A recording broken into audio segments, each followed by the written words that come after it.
Olá, Shalom, eu sou o apóstolo Miqueias Castrezzi, que a graça do Eterno seja sobre você. Nós estamos em mais um vídeo da Escola Apostólica INENE. Fique agora com mais um vídeo e mais uma videoaula para que o teu coração possa receber mais de Deus em nome de Jesus. Shalom!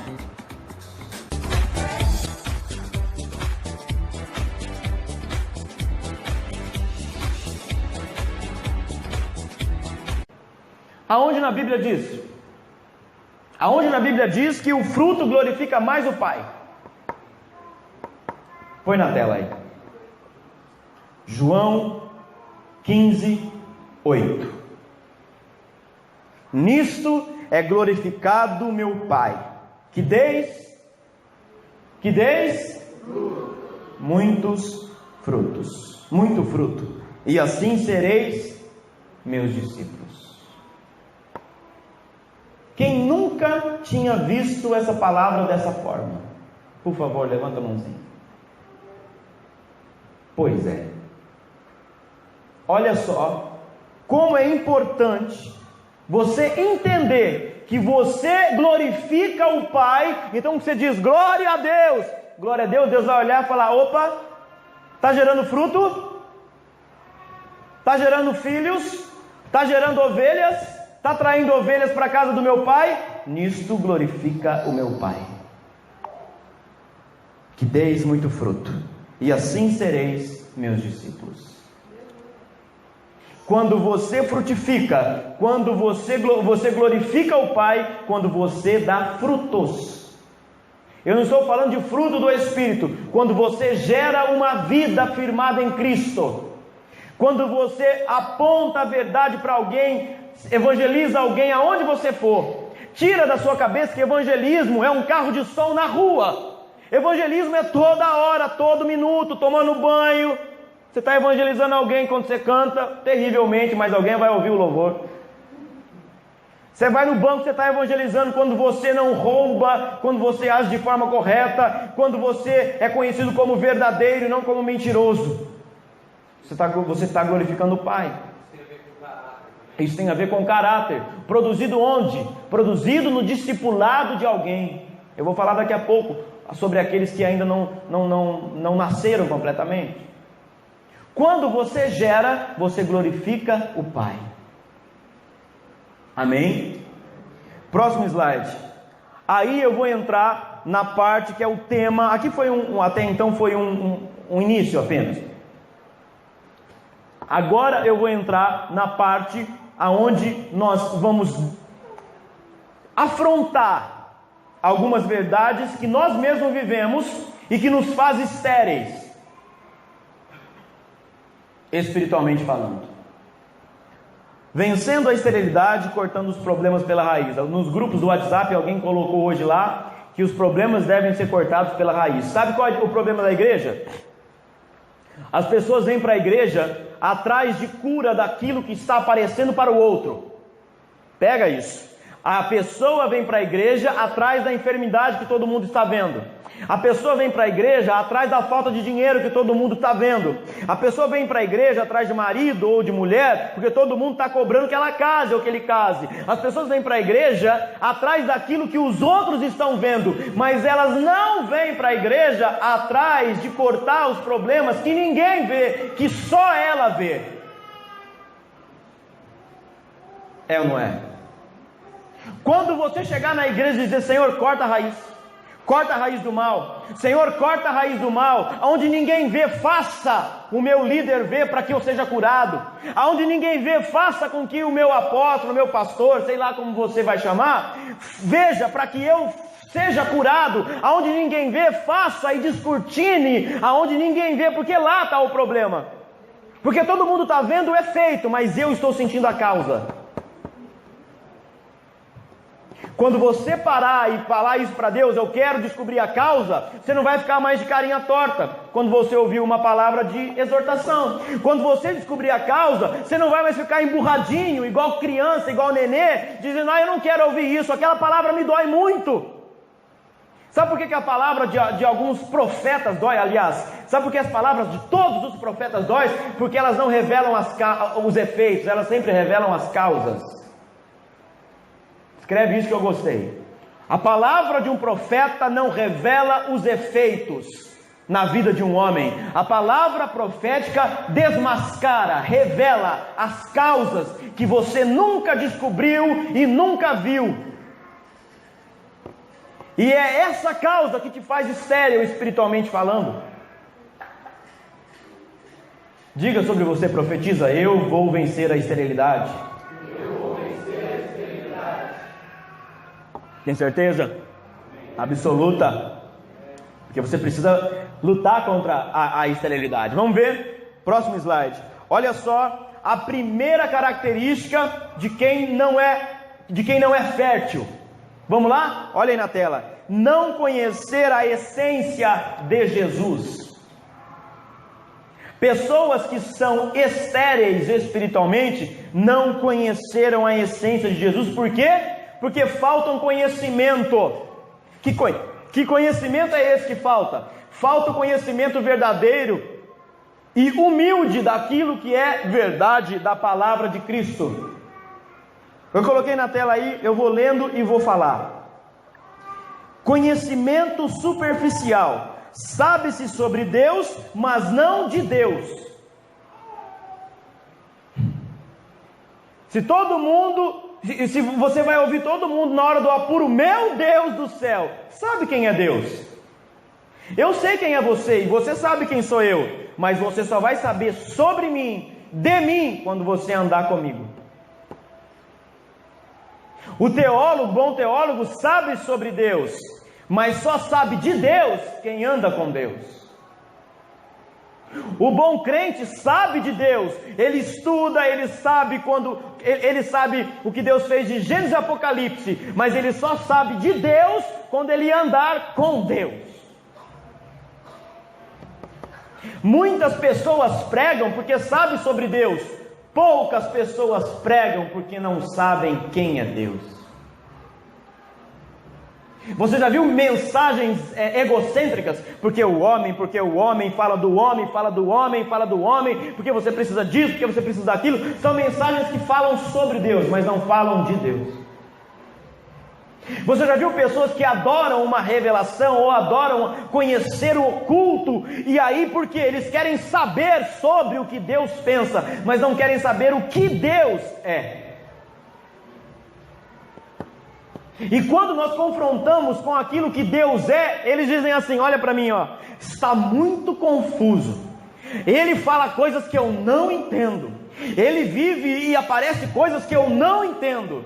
É porque nós somos domesticados a saber sobre Deus e não a saber de Deus.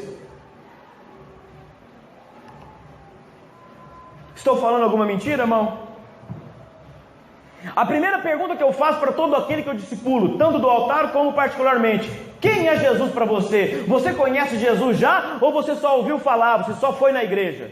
Não, teve gente que já me respondeu assim: não, apóstolo, eu fui batizado quando eu tinha 14 anos. E daí? Você pode ter sido batizado, mas você não conhece Jesus. Você só muda a sua vida quando você conhecer Jesus de fato. Senão o batismo se tornou uma religiosidade. Não, aí vão dizer os críticos: mas o batismo é uma ordenança. Sim, depois dos mandamentos, a ordenança é você batizar para a pública confissão de fé em todo mundo. Mas não adianta você mergulhar na água e subir de novo. Vai ser só um banho se você não conhecer Jesus. Vai ser só um banho se você não vir na terça-feira ou qual dia for na escola apostólica para conhecer de Deus, não sobre Deus. Conhecer sobre Deus você pode ir em qualquer lugar, até no espiritismo, até na macumbaria, até na igreja católica. Você fala de Deus. Mas e sobre Deus? E de Deus? Quem fala de Deus? Agora vamos mudar a pergunta: o que Deus fala de você? Porque aquele que conhece de Deus, Deus conhece dele.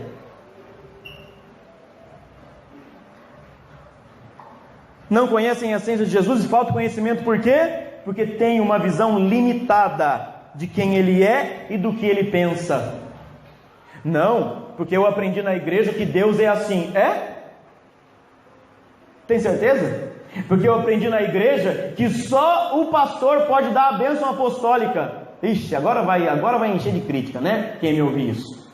Não, porque eu aprendi na igreja que só o pastor pode servir Santa Ceia. Onde está isso na Bíblia? É porque eu aprendi com o meu pastor que mulher não pode ser pastora. Onde está isso na Bíblia? É porque eu aprendi que pastor tem que ser casado. Aonde está isso na Bíblia? Sabem muito sobre Deus e não sabem nada do que Deus pensa, do que Deus é. Dizem muito de amor, mas não sabem amar nem um pouco como Deus ama. Dizem muito de libertação, mas não conhecem nada do que Deus pode fazer em libertação. Dizem muito de milagres, mas duvidam quando o milagre é extraordinário e falam, mas será que foi Deus mesmo?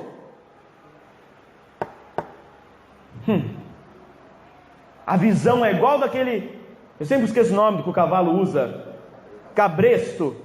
Tem muitos que usam cabresto e eles querem usar cabresto, porque quando tiram o cabresto deles, eles experimentam um mundo maior e eles não estão acostumados com a liberdade. E eles dizem, é melhor eu andar igual o cavalo, porque tem alguém que me domina, tem alguém que me conduz.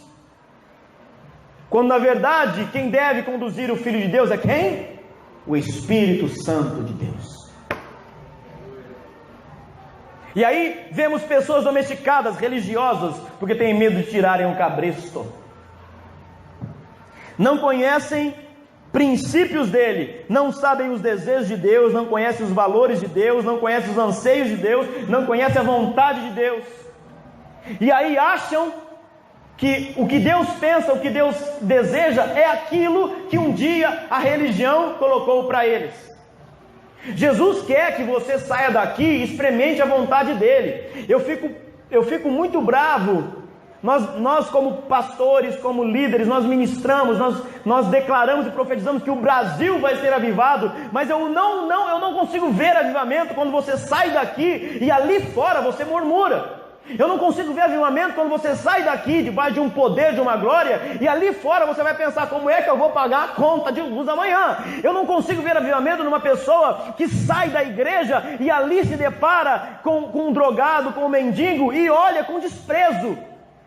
Eu não consigo ver avivamento quando você olha vai para a tua casa e você sabe que tem alguém que precisa de carona e não leva a pessoa embora. Eu não consigo imaginar avivamento quando você volta para a tua casa e só pensa em você e não pensa no outro. Isso não é avivamento, é mentira. Porque não conhecem nem um pouco o que Deus pensa, o que Deus deseja. Eu não consigo ver avivamento alguém que olha para alguém que está podre na vida e não vê aquele podre como alguém que pode mudar. Eu não consigo ver avivamento em alguém que pensa, fala de Deus, mas não conhece nem um pouco do que Ele é. Eu não consigo ver avivamento nisso. É preciso mais que a igreja beba de vinho novo para experimentar avivamento. Eu disse na tela aí, sem contato não frutificamos. As pessoas querem ter contato com Deus e dizem assim, Deus cuida de mim, Deus é por mim, Deus faz por mim, Deus está comigo. Como? Você lá longe e Ele aqui? Não, as pessoas, elas estão brincando de ser crente. Sabe por quê? Por causa disso, a próxima slide. Porque não tem intimidade com Ele. Falta de relacionamento. Um casamento só gera um filho quando há o quê? Quando há intimidade do homem com a mulher. Quando aquilo que era mais secreto e segredo e particular de uma mulher, o homem conhece. E vice-versa. Aí geram-se filhos. Uns geram sem parar, né? E continuam querendo gerar, né? Outros dizem, tá bom.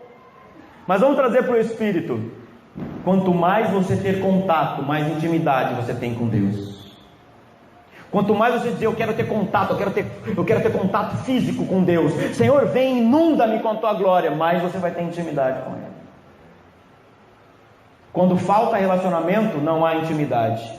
Um casal, ele pode ser casado, dormir na mesma cama e não ter intimidade. Um casal pode ser casado, a noiva pode ser abusada e usada pelo marido, e depois, vou dormir longe. Isso não traduz relacionamento. O que traduz relacionamento é intimidade, não só falando fisicamente, não só sexo. Traduz intimidade quando você descobre o segredo daquele que dorme com você. Vamos aqui para a tela. Frutos e filhos nascem da intimidade. Intimidade vem orando, lendo a Bíblia, adorando, mas não apenas isso. Eu vou pegar minha Bíblia grossa, vou pegar minha Bíblia nova, né, Luquinhas? Vou pegar minha Bíblia nova e vou lá para a igreja, vou ler a Bíblia. Isso não é intimidade. Intimidade é encontros constantes com Ele. Tem algum problema lá na sua empresa? Ou você está trabalhando, ou você está na tua casa e Deus está chamando você para orar e ler a Bíblia? Sabe o que nós falamos? Depois eu faço. Primeiro eu vou varrer o chão. Afinal, é mais importante eu varrer o chão do que ter encontro com meu Deus. Eu não estou falando para ninguém ser vagabundo, hein? E deixar a casa espírito de porquice, não. Eu estou dizendo para você saber quando Deus chama você. Eu estou dizendo para você que não adianta só vir. Tem gente que tem pessoas que são adoradores excelentes na igreja e dentro de casa são piores do que aqueles que estão no mundo. Tem gente que na igreja adora, levanta a mão, adora, diz, faz e desfaz, mas em casa não adora a Deus. Você precisa ter encontros constantes toda hora. Mas aonde eu vou orar na minha empresa? Vai no banheiro, senta na privada e fala: Senhor, 5 minutinhos aqui, é o tempo que eu consigo ficar aqui na empresa, é o tempo que vai restar do meu almoço, 5 minutinhos. Olha aqui, eu coloquei envolvimento e comprometimento, estar e não estar. Tem muita gente que vem na igreja, está na igreja, participa da igreja, é membro da igreja, toca na igreja, não estou dizendo de ninguém, tá? Canta na igreja, ministra na igreja, prega na igreja, pula na igreja, roda e sapateia na igreja, mas nunca esteve comprometido com o santo da igreja. E Deus faz e desfaz pela graça dele, mas nunca esteve comprometido com ele. Só esteve envolvido, só teve intimidade superficial, se é que existe essa expressão. Só teve uma noite de prostituta com o noivo, porque depois deixou o noivo para lá. Sabe qual é o nosso problema, irmão? É que nós estamos na casa de Deus preocupados com tanta coisa e esquecemos que na presença de Deus é só o noivo que deve ser adorado.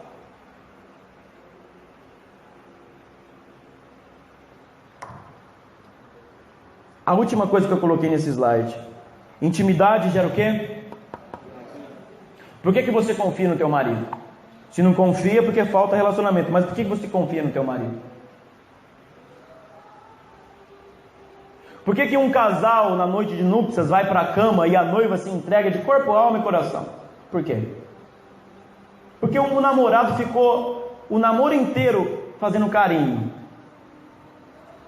Porque o namorado ficou o tempo inteiro antes do casamento, antes da noite de núpcias, ficou ali buscando ter intimidade com a noiva. Jesus manda os profetas para falar com a noiva. É um carinho que Deus faz na noiva. Porque o namorado quer bem a noiva. O namorado quer que a noiva chegue no dia do casamento e case com ela. Jesus quer que no dia do arrebatamento você não seja a prostituta, mas que você seja a noiva. Jesus quer que no dia do casamento você não seja igual aquelas 5 virgens que esqueceram o azeite.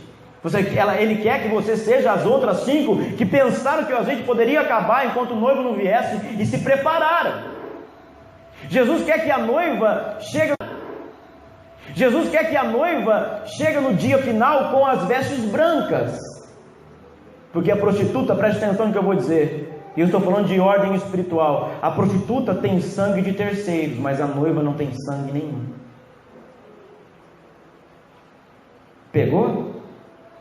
A prostituta tem sangue de terceiros. Vamos lá? A prostituta tem sangue da preocupação e com as coisas do mundo. A prostituta tem sangue por causa dos pactos que foi feito no mundo. A prostituta tem sangue de terceiro com as mentiras que ela conta para o noivo.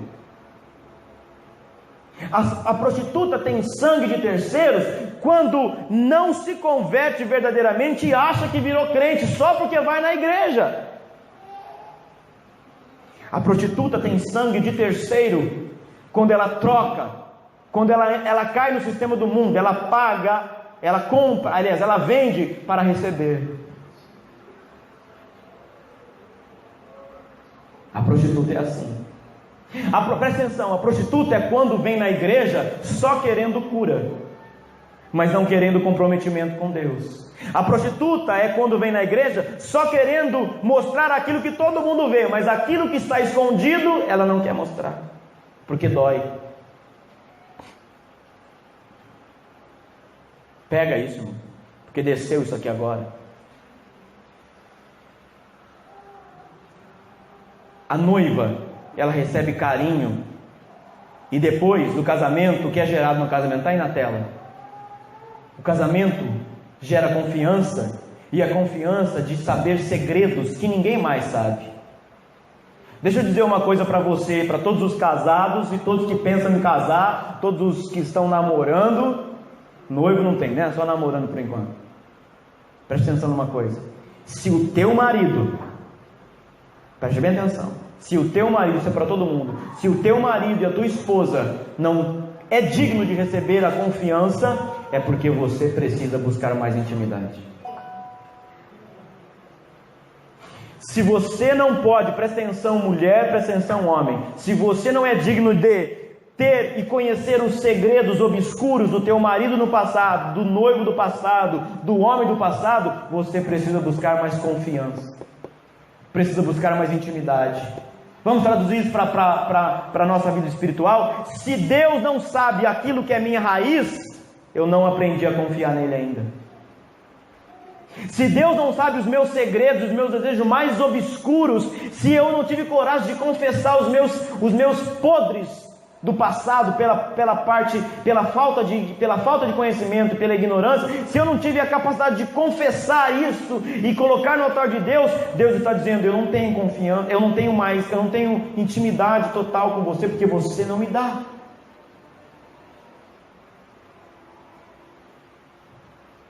Por que alguns discípulos eram mais amigos de Jesus? Porque eles estavam com Jesus, eles buscavam intimidade. Outra coisa que destrói, outra coisa que esteriliza você no mundo espiritual, pode colocar o próximo. Agora eu vou mexer com bastante gente, talvez. Aqui não, glória a Deus, né?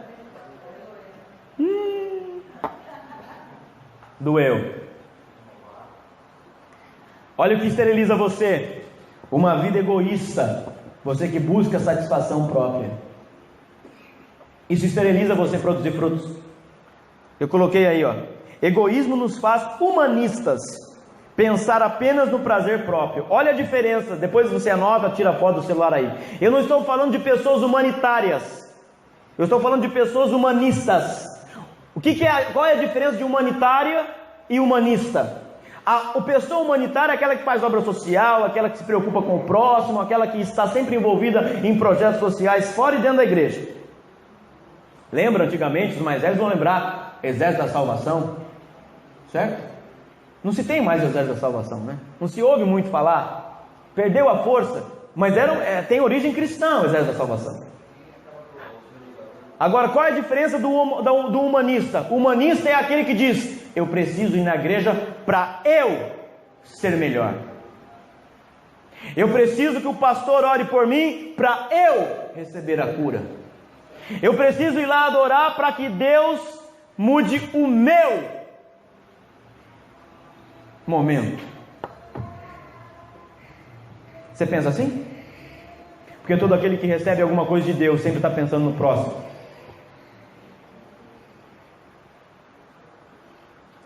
Não estou dizendo que você não pode buscar para você. Eu estou dizendo que isso não pode ser uma verdade única, exclusiva e absoluta, só pensar assim. Olha ali, Abraão e Isaac. Por que eu coloquei isso? Porque Deus pede o que mais nos custa caro. Você sabe a história de Abraão? Ele queria um filho, queria um filho, queria um filho, queria um filho. Deus tinha prometido para ele. É igual a gente, preste atenção nisso. É igual a gente quando começa a colocar Deus na parede. Ô Deus, o Senhor prometeu faz 15 anos. O Senhor disse isso já faz tempo, Deus. Cadê minha vitória? Cadê minha bênção? Ei, Abraãozinho pedindo Isaac. E aí chega uma abençoada perto de você e faz você se deitar com a concubina, com a empregada, com a escrava, e nasce quem? Ismael. Ismael nunca foi o filho da promessa. O filho da promessa é Isaac. E aí você gera um monte de Ismaéis por aí e ainda culpa a Deus quando Ismael resolve gerar uma encrenca. Porque você fez do seu modo, do seu jeito, da sua forma de ver. Deixa eu chegar aqui na tela. E aí nasce, depois de um tempo, nasce Isaac. Agora presta atenção. Deus te abençoa, Deus te abençoou. E agora o que você faz? Olha a minha bênção. Está todo mundo vendo. Olha a minha promessa. Está vendo? Deus me deu. Está vendo? Eu orei, olha o orgulho. Eu orei e Deus me respondeu. Eu sou o cara. Eu oro e Deus cura. Eu oro e Deus faz milagres. Eu oro e isso acontece. Aí Deus fala, está muita coisa no teu coração, me entrega Isaac. Mas Senhor, me entrega Isaac.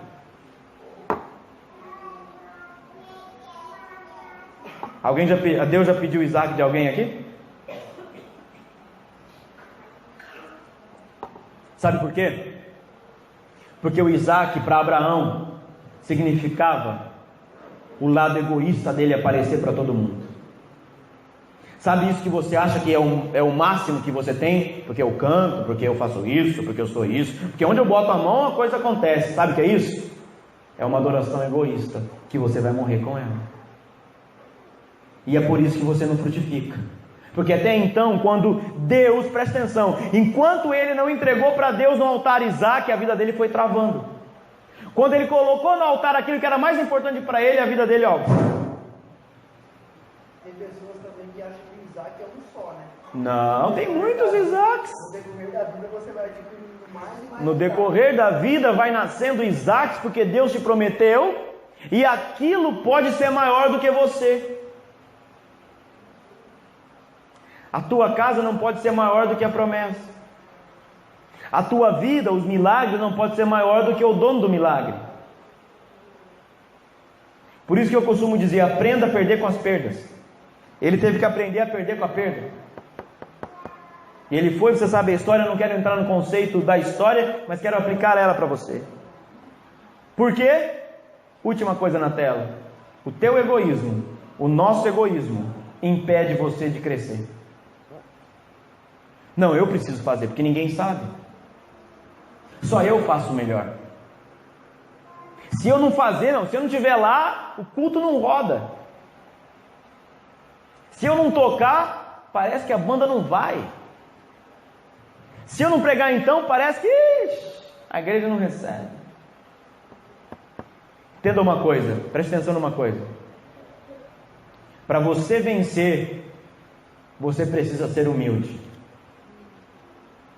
Para você vencer, você tem que tirar todas as suas patentes.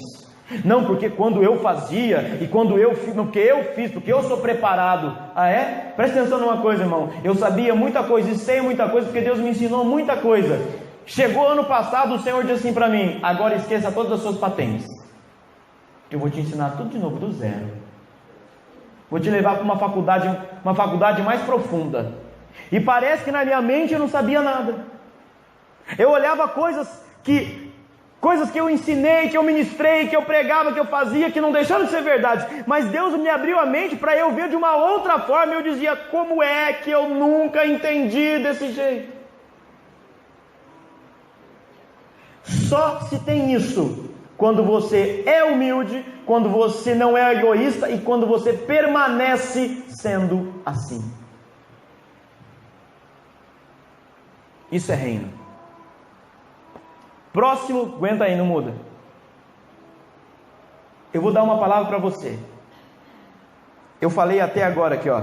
O que impede você de produzir? Não conhecer a essência de Jesus, não ter intimidade com Jesus, uma vida egoísta. Põe na tela agora, pode pôr.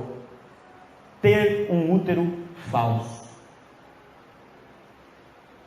E tem muita gente dentro da igreja, que é o que está na tela, engravida, mas nunca deixa nascer. Já viu pessoas assim? Não, porque Deus nos chamou. Deus me chamou para ser pai de multidões. Aí ele chega depois do culto de domingo e vai falar assim: estou muito cansado, é melhor eu ir dormir. Não, eu não posso ir ter comunhão com os irmãos, eu não posso fazer nada fora da igreja porque eu estou muito cansado. Não, ir no culto de semana? Não, trabalho cedo. Mas no cinema que termina meia-noite, 1h da manhã, você vai. Não é? Na casa do amigo, comendo pipoca, assistindo filme, dorme até no chão da sala duro, de jeans e camisa, porque é gostoso. E aí depois chega na igreja e diz: nós fomos chamados para ser pai de multidões. Que multidão? Os ursinhos de pelúcia do seu corpo? Que multidão? Olha aí, ó. O útero falso é aquele que parece, mas não é. Ele sempre está grávido. O pastor, o apóstolo falou que nós vamos fazer um trabalho missionário. Aleluia! No dia que fala para ele limpar a igreja, ninguém vê. Não, apóstolo, eu quero uma coisa que... eu quero aparecer, eu quero que você coloque o videozinho no canal do YouTube comigo. Eu quero aparecer lá dançando, eu quero aparecer lá cantando, eu quero aparecer pregando. Afinal, Deus me chamou para ser pai de multidões. É ou não é? Sempre estão grávidos, mas nunca deixam nascer. Eles sempre engravidam de alguma coisa. Olha o próximo aí que eu coloquei. Até engravida de uma visão, mas não quer sentir dores de parto. Eu ir orar com o apóstolo de madrugada? Que é isso? A igreja dele, ele que cuide. Eu fazer vigília? Eu ficar domingo 7 horas no culto de domingo? Não. Vamos falar do grupo de louvor. Eu chegar 3 horas da tarde, muitas vezes sair 10, meia-noite? Não. É muito tempo. E na hora de pregar, porque Deus amou o mundo de tal maneira. Está grávido do que, irmão? Está grávido do que? Porque Deus é o meu pai. É? Está grávido do que? Tem gente que quer segurar o neném no colo. Não estou falando dos pais aí não, viu? Tem gente que quer segurar o neném no colo, mas não quer estar junto com a noiva na hora que está parindo. Na hora que está lá, ai! As mulheres que digam. Porque na hora de fazer é gostoso, mas na hora de parir, na hora de nascer, dói. Na hora de receber a promessa, olha, Deus falou que eu sou pai de multidões. Deus falou que eu vou pregar para as nações. Nascer dói. Gerar dói. Na hora de gerar dói. É por isso que o governo incentiva o parto normal, porque ninguém quer mais sentir dor, todo mundo quer lá cortar a barriga, tirar o nenê sem dor, ficar também lá, né, quanto tempo aí de resguardo quando faz cesariana, irmãs? 40 dias, não pode mexer, aí tem que alguém cuidar do nenê e alguém cuidar dela. Sabe o que é isso? Quando, vamos descer aqui, quando o teu ministério nasce de cesariana, todo mundo vai olhar para você e falar: ó, coitado, padeceu, hein? Quando o teu ministério nasce de cesariana, você não produz e não gera muito rápido e não cuida do que Deus te deu, porque nasceu de cesariana, não nasceu de parto normal. Só que parto normal, presta atenção, não sabe se o tempo, não sabe se a hora E ainda tem que vir alguém colocar o dedo lá para ver se teve dilatação, para ver a hora que vai nascer. Sabe quem é o médico que coloca o dedo para dizer que vai nascer? É o teu líder dizendo, não é hora de você ir ainda. Pega porque essa veio assim, ó.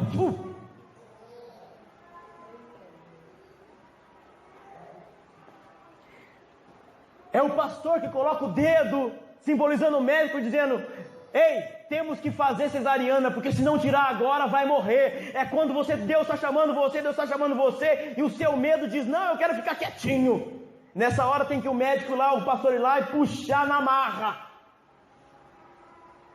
Porque tem os dois lados, aqueles que querem ir demais, aqueles que nunca vão. O teu ministério, e quando eu falo ministério, eu estou falando do teu chamamento, precisa nascer de parto normal. Precisa sentir dor, se não sentir dor, não tem graça. Presta atenção, mães, que toda a maioria aqui das mães, óbvio, se a mãe gerou, né? Mas estou falando, todas as mulheres que já são mães, a dor é horrível, mas na hora que tu pega a criança, o que você sente? É o quê? Valeu a pena. O que mais? Aí quem é a mãe?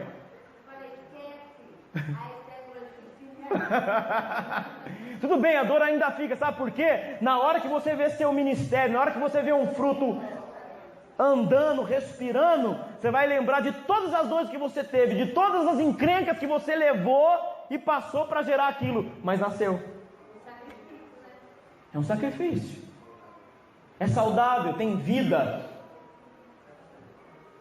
Eu não sou médico, mas as mães aí que tiveram neném, eu acho que o médico falou que cesariana é muito mais perigoso, muito mais problemático do que parto normal, não é? Então deixa a tua vida nascer como parto normal, não como cesariana. Olha aí, ó. Aqueles que têm útero falso têm as prioridades invertidas, preocupações com outras coisas que o impedem de gerar. O que é isso? Você está preocupado com tudo, menos com o tempo de Deus para você. Você está preocupado se você vai ter um carro para ir pregar? Você está preocupado se você vai ter teologia para ir pregar? Você está preocupado se você vai saber falar bonito? Você está preocupado com muitas outras coisas. Não estou dizendo que você tem que ir fazendo de qualquer jeito, irmão. Eu estou dizendo que as prioridades não podem ser invertidas. Se a prioridade for invertida na tua vida, o teu útero é falso. Você nunca vai gerar. Aliás, você nunca vai fazer nascer o que possivelmente está gerando dentro de você. Se você não acreditar que uma liderança, ela te prioriza naquilo que é importante para você, nunca você vai conseguir fazer com que você nasça. Parto cesariana é a vontade do homem. Parto normal é a vontade natural. Parto, ouviu? Parto cesariana é vontade do homem, é Ismael, muitas vezes. E parto normal é a vontade plena, absoluta de Deus, no tempo, na hora certa. Qual é a sua prioridade? Você está aqui, irmão, você está aqui, agora são 9h10, né? É isso, 9h10. Numa terça-feira, muitos vão trabalhar amanhã cedinho. Qual é a sua prioridade? Você está aqui apenas para cumprir protocolo? Ou você está aqui porque você tem um útero, está gerando algo dentro de você e você precisa se preparar para isso? Não é? Porque quando você está gerando, vamos voltar para a gravidez. Quando você está gerando algo, a mulher não pode ficar muito gorda, não é? Tem que controlar a comida. A mulher tem que conferir pressão. Às vezes o braço da mulher incha, a cara incha, o pé incha, né? Tudo dentro da barriga da mulher, os outros órgãos começam a pressionar, dá até falta de ar em algumas. Porque o útero começa a crescer, ainda mais se for uma mulher baixinha com o marido grandão, pronto, né? E se o filho vier grandão, vai arrebentando tudo dentro, o útero vai apertando todos os outros órgãos. Sabe o que é isso? Quando você está gerando, tudo vai começar a apertar. Sua conta financeira vai apertar, sua vida emocional vai apertar, a sua vida social vai apertar, e Deus está dizendo, ei, vai ou não vai fazer o negócio nascer? Quanto tempo você vai demorar a entender que eu preciso fazer nascer? Você vai continuar gritando ou não? Tem coisas que mulher grávida que não pode fazer mais? É ou não é? não pode fazer faxina rápido, não pode correr. Tem coisas que você gerando não pode fazer mais. Tem coisas que, como Cristo está gerando você, como filho amado, você não pode fazer mais, porque não compete àquele que tem útero grávido da presença, da promessa de Deus. Se você recebe uma visão, uma revelação de uma geração espiritual, você não pode ir para o boteco. Você não pode continuar vivendo como você continuava, como você vivia antes. Quando você tem um útero e está gerando algo dentro de você, você tem que dizer não para a vontade maligna. Se você tratava a sua mulher como uma cachorra, quando você recebe uma visão, você tem que tratar ela como princesa, porque sua oração não é ouvida. A tua oração não é ouvida. Aqueles que têm útero falso é tudo isso, mas tem outros piores, que agora vamos trazer para nós. E eu trago a suma responsabilidade para mim. É o último slide aqui. Vou acabar antes das 9h30. É uma coisa que nós temos, e todo líder tem isso muitas vezes. E você muitas vezes tem também. Falta de paciência. Olha o que deixa você estéril. Abortando os prematuros. Quem são os prematuros? São aqueles novos convertidos, que Deus tem chamado, mas eles não sabem muitas coisas. E aí você vai, evangeliza, fala de Jesus, e aí vai na igreja, chora lá. Aí você vê ele na semana, ele continua fumando, ele continua pecando, porque ainda não foi trocado dentro dele os valores que o Espírito vai fazendo aos poucos. Não cabe a mim e você convencer do pecado, da justiça e do juízo. Isso é obra do Espírito. É por isso que eu não deixo de batizar aquele que quer batizar, desde que tenha consciência que precisa mudar. Porque Jesus disse que não há ordem, não há regra. Isso cada igreja entende de um jeito, não estamos aqui criticando. Mas quando me perguntam, você batiza a pessoa que está no pecado? Que pecado, irmão? Talvez o batismo é um pontapé para a pessoa mudar. Não é? Não é? Nascer de novo. Os novos convertidos precisam de um tempo a mais. Você está lá discipulando uma pessoa, você sabe que a pessoa vivia na desgraça. Aí a pessoa sabe que ela tem que mudar, mas ela não consegue, porque muitas vezes não fala do vício. O vício é uma coisa química. Você é viciado em café, irmão? Precisa até fazer jejum? É ou não é? Você é viciado? Eu era viciado em Coca-Cola, Pepsi, Deus me livre. Eu tive que fazer jejum para parar com isso.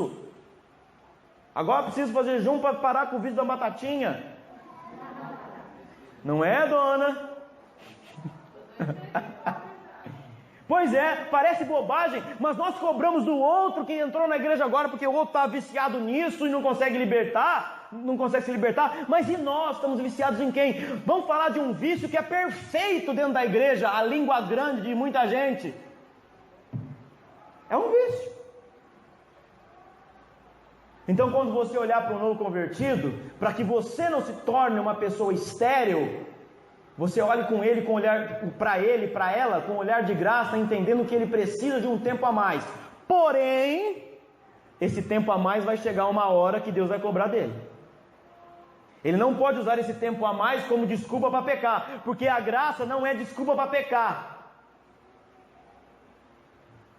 Porque tem gente que fala assim: não, eu ainda não deixei de fazer tal coisa porque Deus está me usando como estratégia lá para vencer, para conquistar aqueles que ainda estão no pecado. Não vem com essa desculpa, não. Deus nunca usa pecado para trazer o pecador, não. Deus usa a graça para revelar o pecador se converter, parar de pecar, para atrair aquele pela verdade. A falta de paciência gera princípios sendo revalidados, troca de hábitos diários. Vamos parar um pouquinho e pensar: você não está trocando um hábito seu errado até hoje? Quanto mais aqueles que nasceram agora. Quando você pega um nenê, você já dá feijoada para o nenê, irmão? É um exemplo babaca, mas é isso que nós temos que entender. Quando vem um novo convertido, você tem que entender que ele está comendo papinha, e tem que ter uma paciência. Realmente tem hora que não dá. Tem hora que você fala: meu Deus, quantas vezes eu vou falar? Mas é por isso que a Bíblia diz: um pai Ou seja, uma ovelha que gera outra ovelha, ela não vai apontar apenas para massacrar, ela vai exortar, ela vai... fugiu a palavra. Não é espremer. Está em Hebreus lá. Isso mesmo.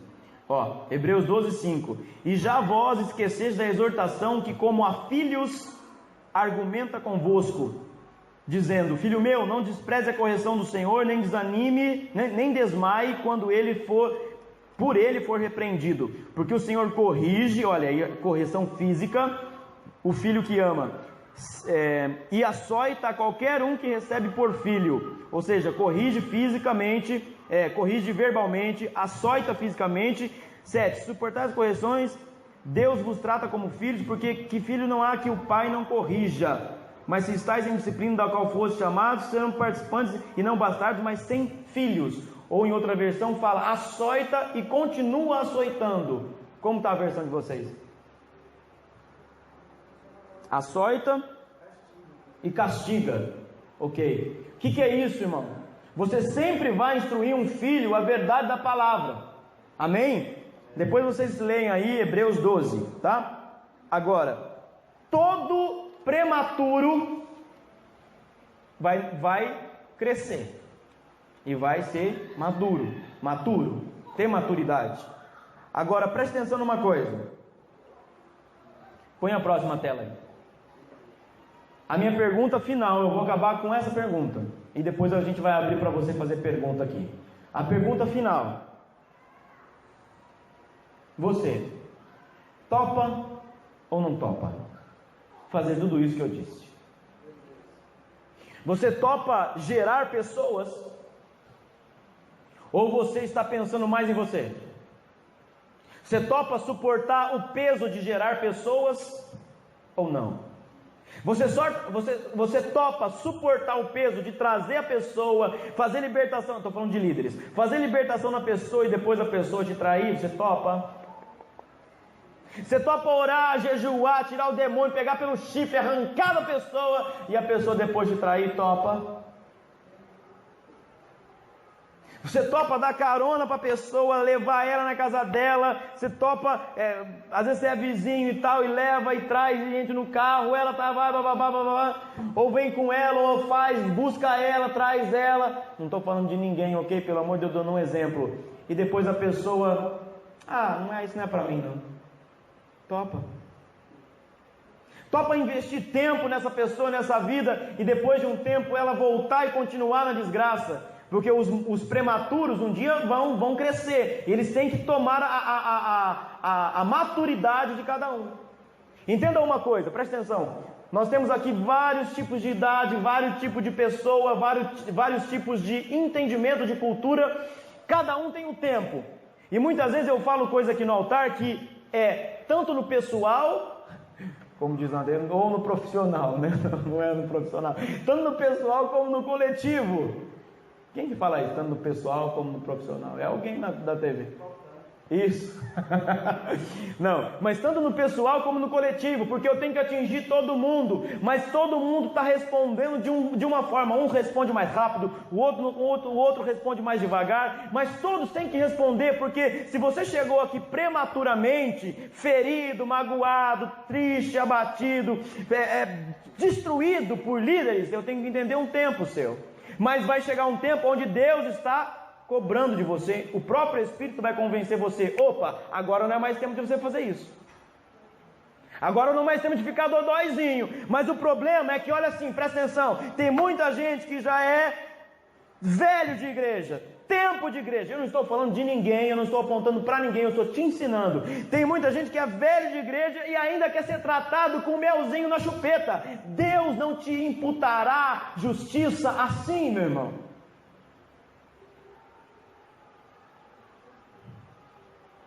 A começar por mim.